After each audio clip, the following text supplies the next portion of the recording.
Congress party దృష్టి అంతా YCP మీదనే పెట్టినట్లుగా ఉంది. ఆ పార్టీలో అసంతృప్తులను మాజీలను చేరదీయాలని చూస్తుంది.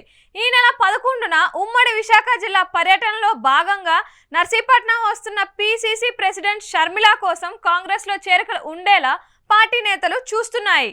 నర్సీపట్నంలో 2009లో కాంగ్రెస్ పార్టీ నుంచి గెలిచిన బోలెం ముత్యాల పాప తిరిగి కాంగ్రెస్లో చేరేలా ఆ పార్టీ నేతలు ప్రయత్నాలు మొదలుపెట్టారు. బోలెం ముత్యాల పాప కాంగ్రెస్ తర్వాత ఒకసారి టీడీపీలో ఉన్నారు, మరోసారి వైసీపీలో ఉన్నారు. ఆమె ప్రస్తుతం వైసీపీలో కొనసాగుతున్నారు. తనకు వైసీపీలో ఎమ్మెల్యే టికెట్ దక్కుతుందని ఆమె ఆశ పెట్టుకున్నారు.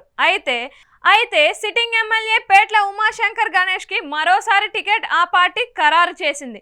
దాంతో ఆమె అసంతృప్తితో ఉన్నారు అని ప్రచారం జరుగుతోంది. అలాగని ఆమె టీడీపీలో చేరినా కూడా టికెట్ వచ్చే ప్రసక్తి లేదు. ఈసారి ఎలాగైనా పోటీ చేయాలని ఆమె చూస్తున్నారు. దాంతో ఆమెను కాంగ్రెస్ నాయకులు సంప్రదింపులు చేస్తున్నారు. ఆమె కాంగ్రెస్లో చేరితే ఆమెకు టికెట్ ఇవ్వడం ఖాయం. మాజీ ఎమ్మెల్యేగా ఆమెకు కొంత కేడర్ ఉంటుందని, అలా ఆ పార్టీ ఉనికి చాటుకోవచ్చు అన్నది కాంగ్రెస్ ఆలోచనగా ఉంది. విషయం తెలుసుకున్న వైసీపీ నాయకులు ఆమెకు నచ్చజెప్పే పనిలో పడ్డారు.